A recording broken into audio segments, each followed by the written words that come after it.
বনানীর গল্প চ্যানেলে সবাইকে স্বাগত। আমি বনানী, পড়ে শোনাচ্ছি সুকুমার রায়ের রচনা সুদান ওঝা। সুদান ছিল ভারী গরিব, তার এক মুঠো অন্নেরও সংস্থান নেই। রোজ জুয়া খেলে, লোককে ঠকিয়ে যা পায় তাই দিয়ে কোনো রকমে তার চলে যায়।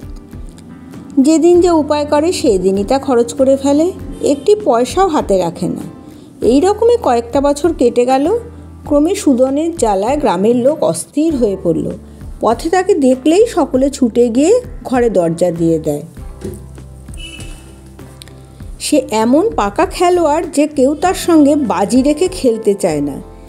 একদিন সুদান সকাল থেকে রাস্তায় রাস্তায় ঘুরে বেড়াচ্ছে, কিন্তু গ্রামময় ঘুরেও কাউকে দেখতে পেল না। ঘুরে ঘুরে নিরাশ হয়ে সুদান ভাবল, শিব মন্দিরের পুরুত ঠাকুর তো মন্দিরেই থাকে, যাই তার সঙ্গেই আজ খেলব। এই ভেবে সুদান সে মন্দিরে চলল। দূর থেকে সুদানকে দেখেই পুরুত ঠাকুর ব্যাপার বুঝতে পেরে তাড়াতাড়ি মন্দিরের মধ্যে অন্ধকারে লুকিয়ে পড়ল। মন্দিরের পুরুতকে না দেখতে পেয়ে সুদান একটু দমে গেল বটে, যে তখনই স্থির করলো, যা তবে আজ মহাদেবের সঙ্গেই খেলব। তখন মূর্তির সামনে গিয়ে বলল, ঠাকুর, সারাদিন ঘুরে ঘুরে এমন একজনকেও পেলাম না যার সঙ্গে খেলি। রোজগারের আর কোনো উপায়ও আমি জানি না, তাই এখন তোমার সঙ্গেই খেলবো। আমি যদি হারি তোমার মন্দিরের জন্য খুব ভালো একটি দাসী এনে দেব, আর তুমি যদি হারো তবে তুমি আমাকে একটা সুন্দর মেয়ে দেবে, আমি তাকে বিয়ে করব। এই বলে সুদান মন্দিরের মধ্যে ঘুঁটি পেতে খেলতে বসে গেল। খেলার দান ন্যায় মতো দুই পক্ষেই সুদান দিচ্ছে, একবার নিজের হয়ে একবার দেবতার হয়ে খেলছে। অনেকক্ষণ খেলার পর শেষে সুদানেরই জিত হলো। তখন সে বলল, ঠাকুর, এখন তো আমি বাজি জিতেছি, এবার পণ দাও। পাথরের মহাদেব কোনো উত্তর দিতেন না, এবার নির্বাক রইলেন।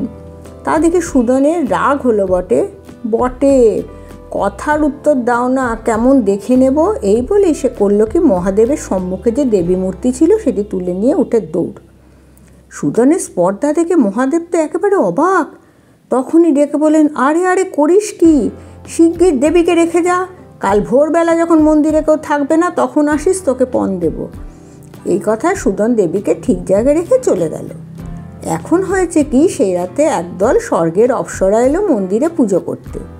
পুজোর পর সকলে স্বর্গে ফিরে যাবার অনুমতি চাইলে মহাদেব রম্ভা ছাড়া অন্য সকলকে যেতে বললেন।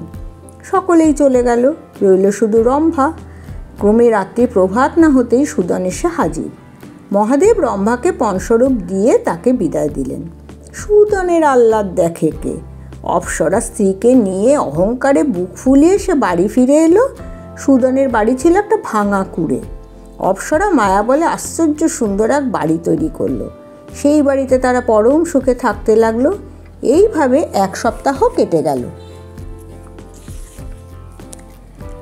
একদিন রাত্রে অপ্সরাদের সকলকে ইন্দ্রের সভায় সপ্তাহে একদিন হাজির থাকতে হয়। সেই দিন উপস্থিত হলে রম্ভা যখন ইন্দ্রের সভায় যেতে চাইল, তখন সুদান বললে, আমাকে সঙ্গে না নিলে কিছুতেই যেতে দেব না।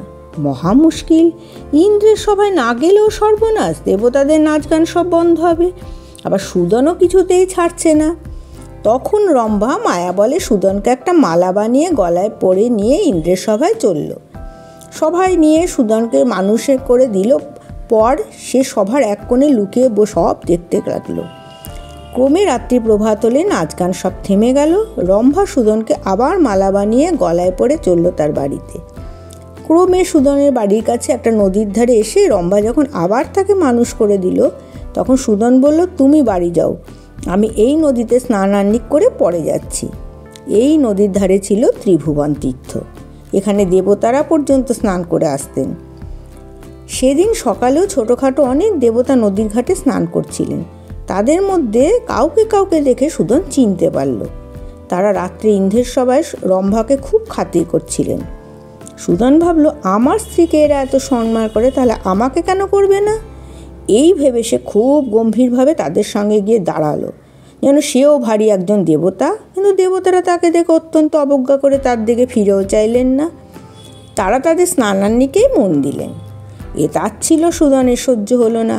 সে করল কি, একটা গাছের ডাল ভেঙে নিয়ে দেবতাদের বেদম প্রহার দিয়ে বলল, এত বড় আস্পর্ধা, আমি রম্ভার স্বামী, আমাকে তোরা জানিস নে? দেবতারা মার খেয়ে ভাবলেন, কী আশ্চর্য, রম্ভাকে তবে মানুষকে বিয়ে করেছে। তারা তখনই স্বর্গে গিয়ে ইন্দ্রের কাছে সব কথা বললেন। এদিকে সুদন বাড়ি ফিরেই হাসতে হাসতে স্ত্রীর কাছে তার বাহাদুরির কথা বলল। শুনে রম্ভার তো চক্ষু স্থির। স্বামীর নির্বুদ্ধিতা দেখে লজ্জায় সে মরে গেল আর বলল, তুমি সর্বনাশ করেছ, এখনই আমাকে ইন্দ্রের সভায় যেতে হবে। দেবতারা ইন্দ্রের কাছে গিয়ে নালিশ করলে পর ইন্দ্রের যা রাগ, এত বড় স্পর্ধা, স্বর্গের অপ্সরা হয়ে রম্ভা পৃথিবীতে মানুষ বিয়ে করেছে। ঠিক এই সময় রম্ভাও গিয়ে সেখানে উপস্থিত। তাকে দেখেই ইন্দ্রের রাগ শতগুণ বেড়ে গেল আর তিনি তৎক্ষণাৎ শাপ দিলেন, তুমি স্বর্গের অপ্সরা হয়ে মানুষ বিয়ে করেছ, আবার তাকে লুকিয়ে স্বর্গে এনে আমার সভায় নাচ দেখিয়েছ এবং স্পর্ধা করে সেই লোক আবার দেবতাদের গায়ে হাত তুলেছে। অতএব আমার শাপে তুমি আজ থেকেই দানবী হও। বারাণসীতে বিশ্বেশ্বরের যে 7টি মন্দির আছে সেই মন্দির চুরমার করে আবার যতদিন কেউ নতুন করে গড়িয়ে না দেবে ততদিন তোমার শাপ দূর হবে না। রম্ভা তখন পৃথিবীতে সে সুদনকে শাপের কথা জানিয়ে বলল, আমি এখন দানবী হয়ে বারাণসীতে যাব। সেখানে বারাণসীর রাজকুমারীর শরীরে ঢুকবো আর লোকে বলবে রাজকুমারীকে ভূতে পেয়েছে। রাজা নিশ্চয়ই যত ওঝা কবিরাজ ডেকে চিকিৎসা করাবেন, কিন্তু আমি তাকে ছাড়বো না, তাই কেউ রাজকুমারীকে ভালো করতে পারবে না। এদিকে তুমি বারাণসীতে গিয়ে বলবে যে তুমি রাজকুমারীকে ভালো করতে পারো। তারপর তুমি বুদ্ধি করে ভূত তাড়ানোর চিকিৎসা আরম্ভ করলে আমি একটু একটু করে রাজকুমারীকে ছাড়তে থাকবো। তারপর তুমি রাজাকে বলবে যে তিনি বিশ্বেশ্বরের 7টা মন্দির চূর্ণ করে আবার যদি নতুন করে গড়িয়ে দেন তবেই রাজকুমারী সম্পূর্ণ আরাম হবেন। রাজা অবশ্যই তাই করবেন, আর তাহলেই আমার শাপ দূর হবে। তুমিও অগাধ টাকা পুরস্কার পেয়ে সুখে স্বাচ্ছন্দ্যে থাকতে পারবে। এই কথা বলতে বলতেই রম্ভা হঠাৎ দানবী হয়ে তখনই চোখের নিমেষে বারাণসী গিয়ে একবারে রাজকুমারীকে আশ্রয় করে বসল। রাজকুমারী একেবারে উন্মাদ পাগল হয়ে বিড়বিড় করে বকতে বকতে সেই যে ছুটে বেরোলেন আর বাড়িতেই ঢুকলেন না। তিনি শহরের কাছেই একটা গুহার মধ্যে থাকেন আর রাস্তা দিয়ে লোকজন যারা চলে তাদের গায়ে ঢিল ছুঁড়ে মারেন। রাজা কত ওঝা পদ্মী ডাকলেন, রাজকুমারীর কোনো উপকারই হলো না। শেষে রাজা ঢেড়া পিটিয়ে দিলেন, যে রাজকুমারীকে ভালো করতে পারবে তাকে অর্ধেক রাজত্ব দেব, রাজকুমারীর সঙ্গে বিয়ে দেব। রাজবাড়ির দরজার সামনে ঘণ্টা ঝুলানো আছে, নতুন ওঝায় ঘণ্টায় ধা দেয় আর তাকে নিয়ে গিয়ে রাজকুমারীর চিকিৎসা করানো হয়। সুদন রম্ভার উপদেশ মতো বারাণসী গিয়ে রাজকুমারীর পাগল হওয়ার কথা শুনে ঘণ্টায় ঘা দিল। রাজা তাকে ডেকে বললেন, ওঝার জ্বালায় অস্থির হয়েছে বাপু, তুমি যদি রাজকুমারীকে ভালো করতে না পারো তবে কিন্তু তোমার মাথাটি আমি কেটে দেব। এ কথা সুদন রাজি হয়ে তখনই রাজকন্যার চিকিৎসা আরম্ভ করে দিল। ভূতের ওঝারা ভরংটা করে খুব বেশি, সুদনও সেদিন কষতে কসুর করল না। ঘি, চাল, ধূপ, ধুনা দিয়ে প্রকাণ্ড যজ্ঞ আরম্ভ করে দিল। সঙ্গে সঙ্গে বিড়বিড় বিড়বিড় করে হিজিবিজি মন্ত্র পড়াও বাদ দিল না। যজ্ঞ শেষ করে সকলকে সঙ্গে নিয়ে সেই পর্বতের গুহায় চলল যেখানে রাজকন্যা থাকে। সেখানে গিয়েও বিড়বিড় করে খানিকক্ষণ মন্ত্র করল, ভূতের বাপ, ভূতের মা, ভূতের ঝি, ভূতের চা, দূর দূর দূর পালিয়ে যা। ক্রমে সকলে দেখল যে ওঝার ওষুধে একটু একটু করে কাজ দিচ্ছে, কিন্তু ভূত রাজকুমারীকে একেবারে ছাড়ল না। তিনি তখনও গুহার ভিতরেই থাকেন, কিছুতেই বাইরে আসলেন না। যা হোক, রাজা সুদনকে খুব আদর যত্ন করলেন আর যাতে ভূত একেবারে ছেড়ে যায় সেইরূপ ব্যবস্থা করতে অনুরোধ করলেন। 2 দিন পর্যন্ত সুদন আরও অনেক কিছু ভরং করল। 3য় দিন এসে রাজার কাছে এসে বলল, মহারাজ, রাজকুমারীর ভূত বড় সহজ ভূত নয়, এ হচ্ছে দৈবী ভূত। মহারাজ যদি এক অসম্ভব কাজ করতে পারেন, বিশ্বেশ্বরের 7টা মন্দির চুরমার করে আবার নতুন করে ঠিক আগের মতো গড়িয়ে দিতে পারেন, তবেই আমি রাজকন্যাকে বিয়ে করতে পারি। রাজা বললেন, এ আর অসম্ভব কি? রাজার হুকুমে তখনই হাজার হাজার লোক লেগে গেল। দেখতে দেখতে মন্দিরগুলি চুরমার হয়ে গেল। তারপরে 1 মাসের মধ্যে আবার সেই 7টি মন্দির ঠিক যেমন ছিল তেমনটি করে নতুন মন্দির গড়ে উঠল।